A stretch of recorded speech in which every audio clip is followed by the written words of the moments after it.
College Green. I guess we got here a little bit early, but this is where it's meant to be held.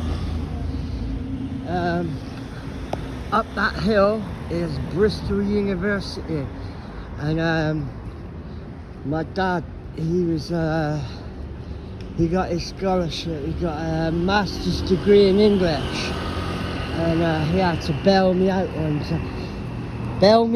at exactly 4 o'clock in the morning. I was drunk, I got into a fight, got arrested, and this was on his graduation day. And as you can imagine, he was not too happy to bail me out, as I was only 15 at the time. And yeah, his picture of getting his master's degree was red eyes, tired as hell. But I tell you what, I screwed the house down, go on, Dad. But yeah, I had the hangover from hell. So basically, this is the college part, and then you have the university at the road. So I think everybody's just starting to get together. Who knows? Yeah.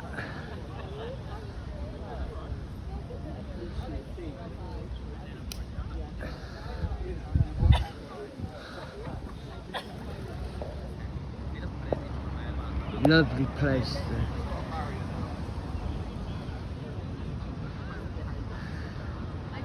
Lovely architect. Sorry.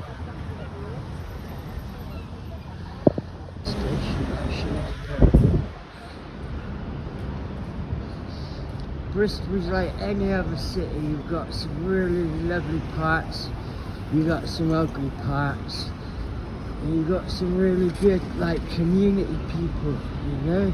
Like, you have these little YouTube channels that go around slating Bristol and Bath and all that, but they don't know the community.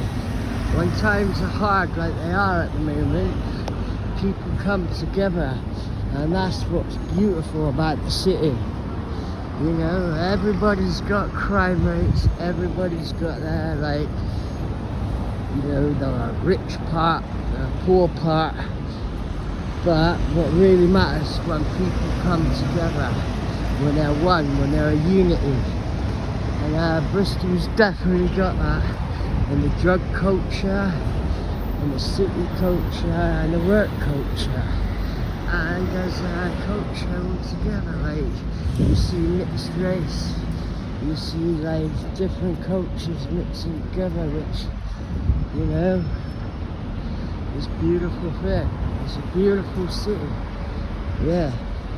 Council definitely need to do a bit of work on certain areas, but, you know, certain, I won't say here, but the higher ups that we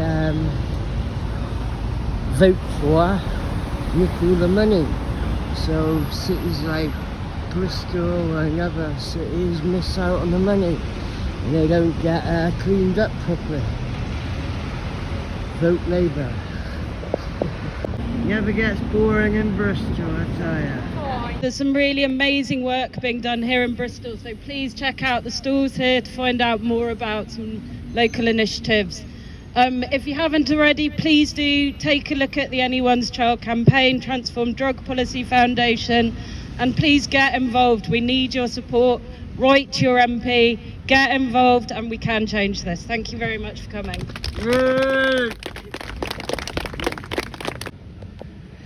It's great to hear the work that's been done in Bristol, which is progressive, and it reassures people like me when I look around the rest of the UK and see what's not in place.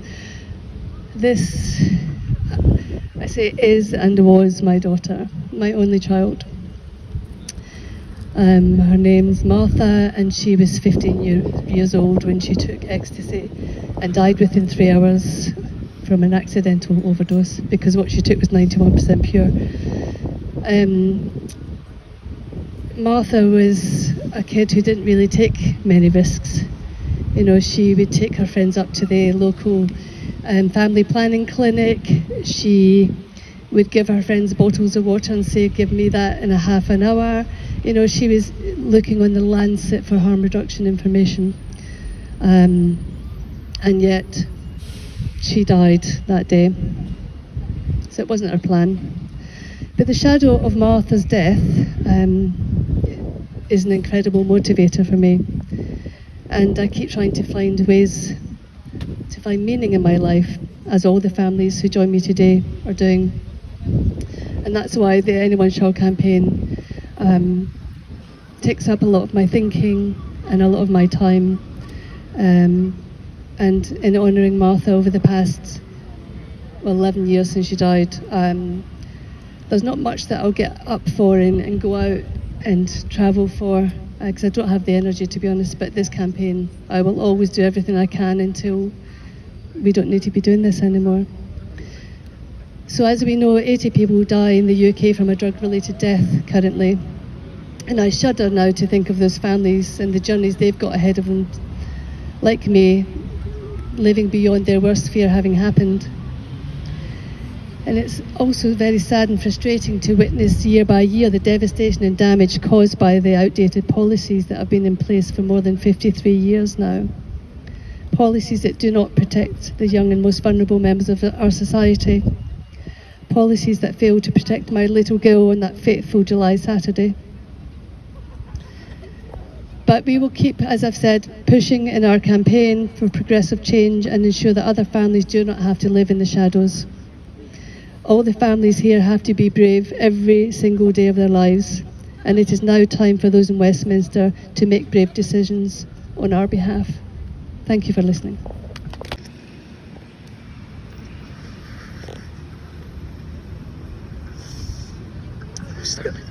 This is Jack. This is one of Luke's best friends. I'm sorry, today's hard. Sometimes it is, and sometimes it isn't. I'd like to give you a little update from last year. I met our MP, our local MP, and I asked her to go away and ask why education about drugs is not in school. She did. She replied in July. That's great, but only a month.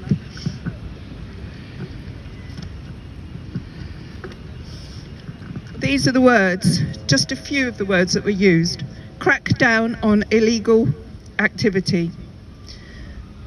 Divert youngsters away from drug taking and criminality.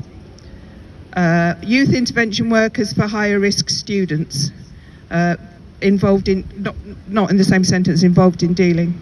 From an educational perspective, in your constituency, so this is a reply to Selene Saxby. Devon and Cornwall Police have a youth engagement officer working with schools on drug prevention work. I've worked in a school for 20 years. I haven't seen one. We've got Y-Smart, but I haven't seen the drug prevention people come in. I'm shaking. However, as you will be aware, it is also for the schools under their PSHE programme to warn of the risks of drugs and prepare their students. Schools are not allowed to tell their students about harm reduction, okay? Their education is don't take it, don't do it, it's bad for you, you'll go to jail. I have with me here also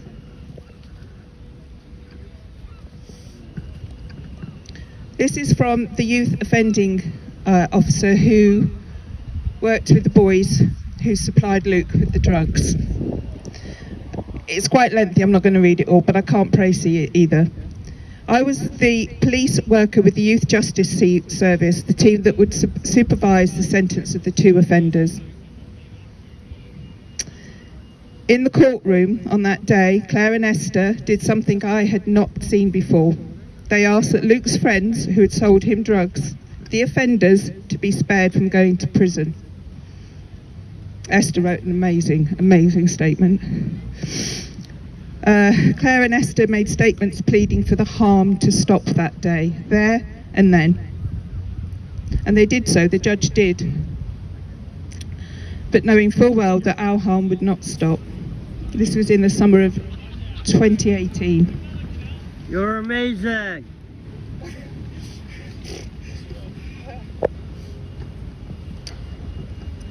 this is his perspective on it. He's written this for me to be able to read. I could read all of it to you if you wanted to. It was then and remains now the single hardest day I have completed at work. This is one of the people that this letter says is one of our crime prevention officers. He agrees with us. We need to educate our children. We need to tell them. I'm shaking too much, I'm sorry.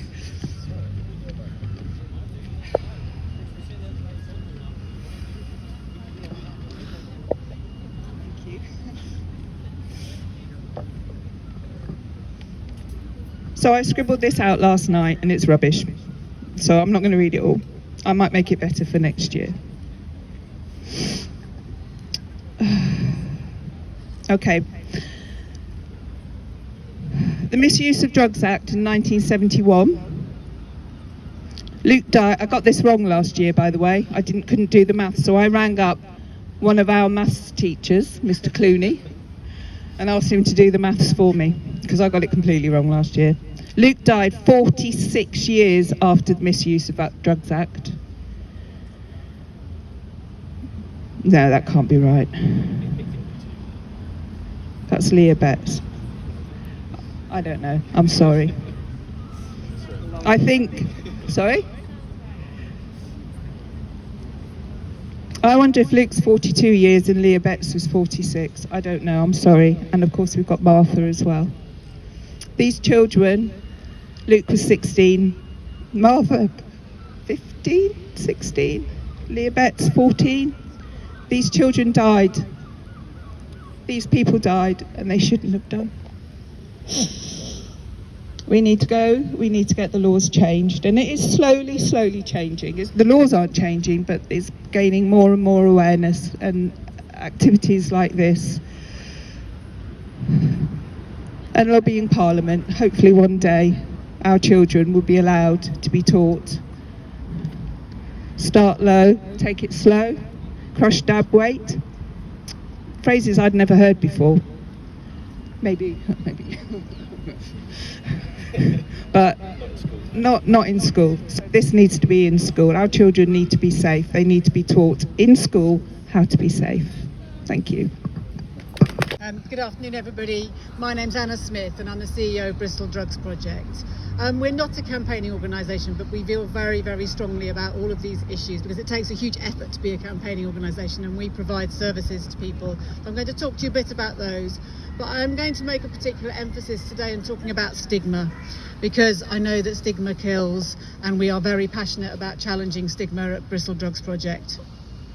Bristol Drugs Project was started 38 years ago by our founder Maggie Telfer, and it was her personal response to the need for non-stigmatised support for people who need help around their drug and alcohol use.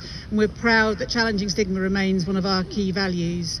I've worked in a number of fields in Bristol and in the voluntary sector, in domestic abuse, in homelessness, and with young people and people facing multiple disadvantage. And I was speaking to another CEO nationally the other day who's just moved into the drug and alcohol sector, and we both said we had never seen stigma in the way it manifests itself in drug and alcohol use, and that we're both personally really committed to combating that and to speaking up to prevent unnecessary deaths and to enable access to services. So of course, since Bristol Drugs Project started 38 years ago, we have changed and grown. We have 100 staff and 30 invaluable volunteers. We have an amazing team who work at early intervention and engagement and know us through our pink door in Brunswick Square. About 40 to 50 people come through that door and they know that they will get non-stigmatised, non-judgmental support for their drug and alcohol use. And our aim is to reduce the harm that they're experiencing and engage with them and talk to them and just be there for them.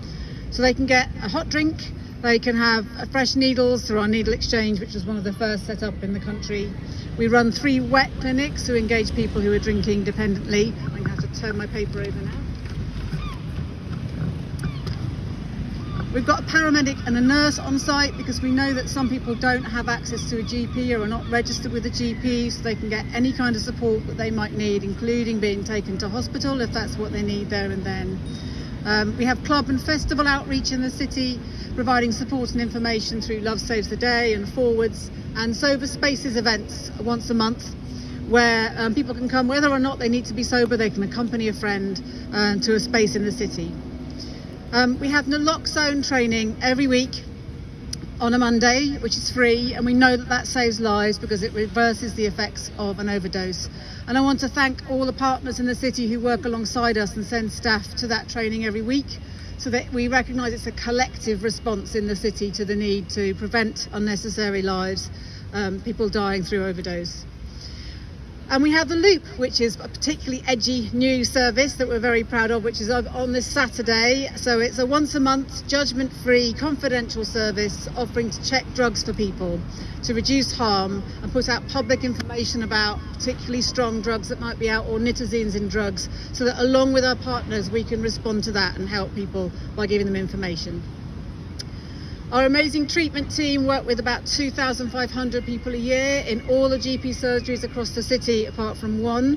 And again, that's meant to be easy access for anybody who wants to just go to their GP and not have "I need a drug and alcohol support service" written on a t-shirt. They can walk in and get confidential specialist support. And young people in the city are supported through our New Leaf service. So we're helping diversion from school exclusion for young people who might be using drugs, supporting them through one-to-one support. We have 2 amazing groups that run each week for primary and secondary school age children whose parents might be using drugs. One of our young people said, "I love group, it's my favourite bit of the week." And because we know that the people most at risk of opiate misuse are in their 50s, we have a twice a week 50+ group, and another group working with women who are another stigmatised group, so they can access support services and don't have to walk in through our pink front door. A couple of things that they have said about those groups: it's the most welcoming, non-judgmental space I know, and the scaffolding is here to build a new life. And something we're really proud of is our traineeships. So we offer somebody with lived experience of drug and alcohol services the opportunity, with no work history often, to shadow our services while studying for an NVQ level 3. This is something that Maggie set up some time ago for 18 months, and all 5 of the people that had that training programme have now got jobs with us. And again, I feel that's recovery in the community and something we should be really proud of. I would be in a lot of trouble if I didn't mention our creative communities work. So we have a wonderful choir which sang at the Recovery Festival last week, an orchestra, a drama group in partnership with the Bristol Vic, a hip-hop gardening project, which is just what it says it is. It's hip-hop DJs gardening in the city with people, and a movement group. And alcohol is a hidden issue in the city. It's underreported and under-supported in Bristol. So this year we've played a key role in bringing an alcohol assessment team into our programme to support people who need support with their alcohol misuse. And I'm going to end with a story of somebody that we helped very recently who completed a quiz online and then came into our service. So Jamie, it's not his real name, completed our brief intervention, so that's one-to-one support for his alcohol use. He was drinking dependently, he was sofa surfing, signed off on long-term sick. We supported Jamie into accessing a dry house and mutual aid support. He's now 2 to 3 months sober in stable accommodation. He's now back to work and starting his peer support training, regularly attending mutual aid groups, and he came in to say thank you a couple of weeks ago and is aiming to work in services when he's ready. Thank you for listening. I hope that was useful for everyone. Thank you very much, Anna. And now we're going to hand over to Claire Campbell, one of the amazing mums involved with Anyone's Child. My name's Jane Slater. I am the campaign manager of Anyone's Child Families for Safer Drug Control, which is a campaign of the organisation Transform Drug Policy Foundation. We're here today because of the unnecessary suffering being caused by the war on drugs. We have a flower laid here to mark the 4,305 lives lost in 2022 due to our failed drug laws. We must do better. Now, I'm really pleased to be here in Bristol, one of the cities leading the country around their drug policies. We've got diversion in place, we've got drug safety testing. It is the UK's first harm reduction city. There's lots here to be proud of, but we've got to go further. Look around us, there is still so much suffering here in our city as a result of our failed policies. And we are standing here today to call on our MPs, call on our councillors, call on our local stakeholders. You have to speak out on this issue. We need to end the taboo and start talking about the urgent need for reform. Thank you very much for coming, for all of your support. We really appreciate it. Thank you. Yay! And now I'm going to hand over to our good friends at Bristol Drug Project to hear some more.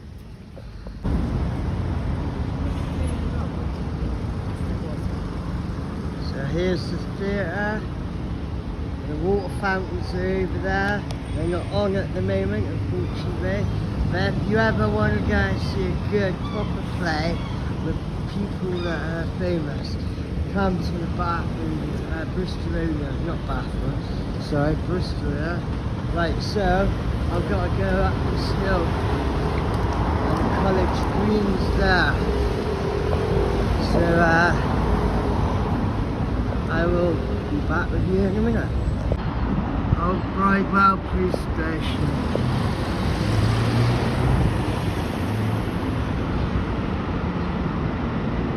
That's definitely a place I don't miss anymore.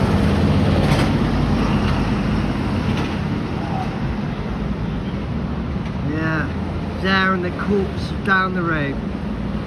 Definitely don't miss that place.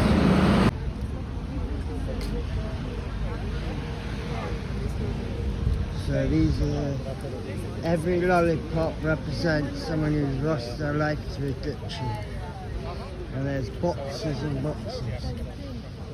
And as you all know, I'm an ex-addict, but now I'm good. So. One of these are where people have actually written the names of people that they love, who they've lost to overdoses, and they've written the names on some of them at the front there. Yeah. And something we do when we lay this out is we have blank ones, and if anyone wants to put a name of someone that they've lost on, they can. And we go some places and it's like people writing 6, 7, 8, 9 names. It's, you know, I'm an ex-addict myself. Now I've turned my life around and I help other people. I'm doing a YouTube channel to raise awareness. And like, I've lost family, I've lost friends. Ain't enough lollipops in the world, man. So, No. you know, if they could actually like get off their ass and think about the homeless, like do something more. You know what I mean? It's looking at why do people take drugs Exactly, in the first like- place, and what do we need, what do they need, so they can move on, rather than trying to punish people out of what's a health and often a mental health problem. Because I try and help people that come out of jail, and I've been in and out of jail myself. It's a vicious circle. You come out of jail, you're homeless, got nowhere to go, you get back into the wrong crowd, you start that drug addiction again, and so forth. And eventually, it's not going to end good. I started doing this stuff about 35 years ago now, and the first job I had was in London, working for St Mungo's. It was like a voluntary social support worker, and we take homeless people and stick them in flats, like out on the edge of London, in the middle of nowhere, where they didn't know anyone. Yeah. And they were just miserable. I'd go and see them, and they hadn't spoken to anyone apart from buying their fags, you know, since I last saw them the week before. So inevitably, they'd end up back with a West End drinking crew or whatever, because that's where their mates were. And unless you deal with that, and you're looking Exactly. at like what's there in terms of social support, as well as it's not good enough just to give someone a flat. There you go, you're all right now, mate. This is not gonna work, exactly it's what too I say. complicated. That's exactly what I say to my YouTube channel. You know what I mean? I thought when I got out of jail, I got out of HMP Portland. They wanted to whack me up north somewhere. I'm like, hell no! All my friends and my family are up in Bath.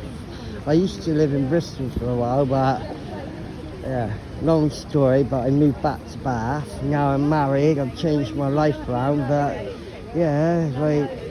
It's that vicious circle. Unless you address the problem and actually work with people, you know, they just expect you to do a bit of prison time, chuck you out on the street, and then it doesn't matter how big the stick is you wave at people. If you aren't giving them any alternatives, they're not going to. Well, you know what I mean? Like with addiction, you can't do it unless you want to do it yourself. But you need the tools and the people around you to actually help you to work towards wanting to change your life. And without that opportunity, what's the point? Absolutely, because there will be days, you will have shit days. Exactly. And it's like, do you have the support you need on those shit days in order to get through them? And Exactly, you need like support workers, you need sponsors, you know. It's a lengthy process, you know. It's a lonely road as well, but eventually you put the work in, and I'm like living proof. You know? I'm Martin, by the way. I didn't even I'm ask your Simon. name. Simon, yeah. no, Simon. And you're on my YouTube channel, Simon Says HMP. Hope you don't mind. No, not at all. Thank you very Not much. at all. I'm trying to spread awareness. It's only a little channel, but you know, like I've been. There are no silver bullets. It's about lots of people doing little bits and pieces, Definitely. pulling together.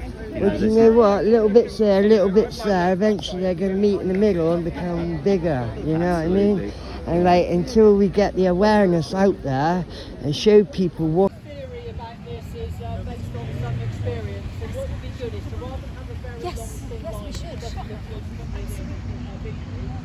if the people with the Anyone's Child t-shirts like these can stand up behind people, and then some of those people who are able and willing, and some people then kneel. That really brings it home. 4,305. Each lolly stick is a person, and that's this year. Okay.